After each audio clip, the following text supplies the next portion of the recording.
Attention. This video will find you when it's time for everything to unfold for you.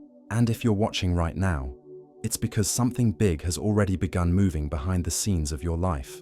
What I'm about to reveal might sound like the opposite of what you've always been told. You don't manifest your deepest desires by chasing after them. You manifest by letting go. The real power lies in true detachment, and that's where the magic begins. What you want most doesn't show up when you're obsessing over signs, but when you live as if you've already received it. It's counterintuitive, almost provocative. The less you need the desire, the faster it finds its way to you. In that instant, your energy shifts, and the universe doesn't respond to your request. It responds to your quiet certainty. In this video, we're going to explore the mechanism that connects your inner state to what happens on the outside. Once you understand and apply this, you'll see you never have to beg for life to change again. Because when you truly let go, you stop chasing, and life starts running to catch up with you. When someone realizes that the true power of manifestation isn't in chasing what they want, but in truly letting go, reality begins to shift in a way that feels almost disorienting. It's as if, the moment you release the need, the universe finally has the space to move. By the law of the mirror of reality, as long as your inner state vibrates with lack, the outer reflection will continue to show absence. That's why relentless pursuit is like shouting to life, "I don't have it yet." And life responds by giving you more of the same.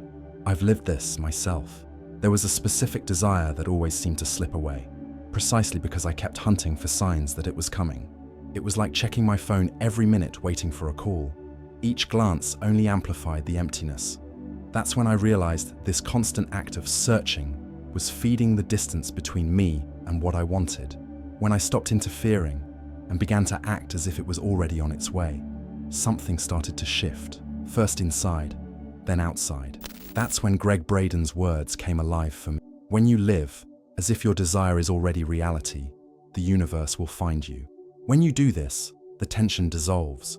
It's like taking your hands off the wheel and letting the GPS follow the route it's already mapped, trusting the destination is guaranteed. In that state, you're no longer begging for the manifestation, you're allowing it to align. And that's the point where things start to happen without warning. In the game of manifestation, there's a trap almost everyone falls into, believing that the more effort you put in, the faster the results will come. But on the level of manifestation, it works the other way around. When desire gets tangled with anxiety and control, what you're really broadcasting is the signal of lack. By the law of the mirror of reality, that vibration reflects into your outer world, attracting more waiting, more scarcity, more distance from the life you want to live. It's like trying to hold water in your hands. The tighter you squeeze, the faster it slips through your fingers. Desire is like a river. It needs space to flow. When you interfere too much, you create emotional dams that block the current from reaching you. I've seen people miss opportunities because they tried to force meetings, negotiations, or even conversations, when simply stepping back would have allowed the other side to come willingly. True detachment here isn't disinterest, it's vibrational intelligence. It's like planting a seed and trusting the soil to do its work. You water it, but you don't dig it up every day to check if it's growing. That space, that non-interference, creates the perfect conditions for the universe to move pieces you can't see. And when this posture becomes your natural state, the waiting time stops feeling suffocating and starts becoming a natural part of the path to manifestation. In the process of manifestation, the most powerful moment isn't when you make the request, it's when you practice true detachment. That's the point where the energy of wanting transforms into the energy of already having, and the universe responds to that shift. Pretending to let go is easy. You tell yourself you've released it, but deep down you're still holding onto the invisible thread that ties you to the desire. It's like saying you've let go of a balloon while keeping your fist closed around the string. As long as that tension exists, the outer reflection will remain distant. In my experience, true detachment is accompanied by a physical and emotional sense of relief, like a silent weight being lifted from your shoulders. Neville Goddard called this assuming the feeling of the wish fulfilled, not as a mental trick, but as a genuine inner state. When you step into that state, the waiting stops feeling anxious, because you're already living internally what you asked for. It's the calm confidence of someone who knows the gift is on its way and doesn't need to check the tracking number every hour. This moment of surrender ends the cycle of interference. You're no longer trying to pull reality toward you. You're allowing it to align on its own. It's like leaving the cake in the oven and resisting the urge to open the door every few minutes. And it's exactly at that point that the unexpected movements begin. Contacts appearing out of nowhere, improbable coincidences, opportunities revealing themselves as if they had been there all along, just waiting for you to truly let go. On the path to manifesting through true detachment, there's an interval few people understand: the silent test.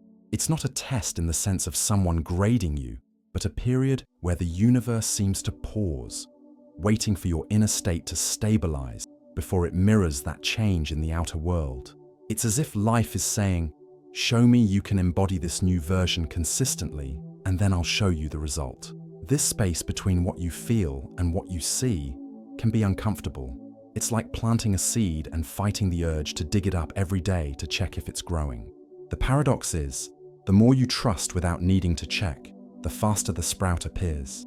In this period, every day you hold your inner peace is like watering the invisible soil where your desire is already germinating. The silent test serves to lock in your new vibration. If you enter it with anxiety, you'll tend to search for external proof, and that only sends out the signal of lack again. But if you see it as a natural part of the process, something curious begins to happen. Small synchronicities start appearing, almost like a whisper that it's close. This is the phase where detachment stops being theory and becomes a living practice, and what comes after often takes you by surprise. In the process of manifesting through true detachment, there's a signal that appears before any concrete evidence: peace. Not the kind of peace that depends on a perfect scenario, but a serenity that shows up even when nothing visible has changed. It's as if, deep down, you already know the outcome is guaranteed. This feeling is the reflection that your inner state and your reality are almost fully aligned. I've experienced this in pivotal moments. There were times when, even without external proof, I felt as if everything was already resolved. And shortly after, coincidences began to stack up. Unexpected messages, improbable invitations, doors opening without effort. It was as if the universe was saying, see, it was only a matter of time. This peace isn't apathy, it's presence. It's living, as if you're already in the reality you desire, even if your eyes can't see it yet. The most curious part is that when this peace settles in, the attachment to when disappears. You're no longer counting days or demanding results. At that point, the process accelerates because there's no resistance left. It's like sailing with the wind at your back.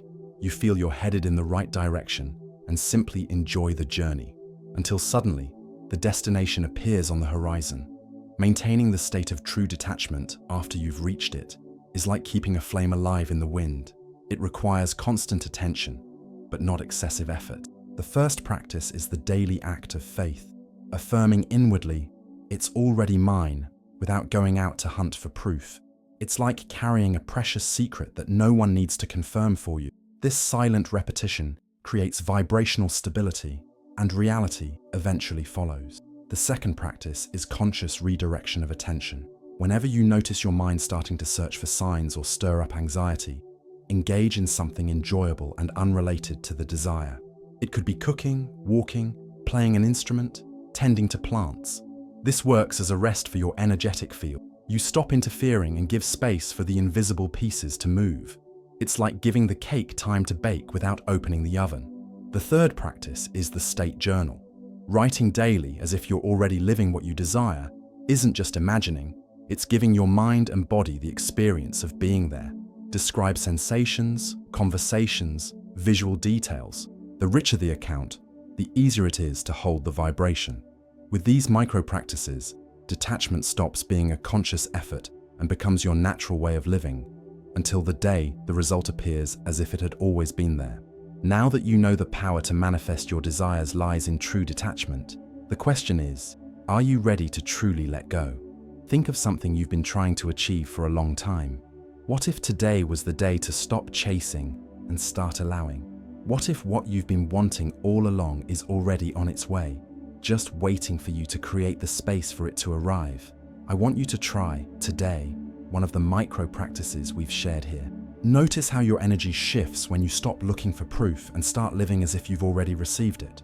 You'll be surprised by the lightness, and maybe even the speed, with which things begin to align. Now tell me, which desire will you release to manifest? To seal your commitment, write in the comments, "I receive in perfect timing." And if this message resonated with you, share it with someone who's feeling anxious about something important. It might be exactly what they need to hear today. And of course, subscribe to the channel and turn on notifications so you can keep learning how to align your inner state with the life you want to live.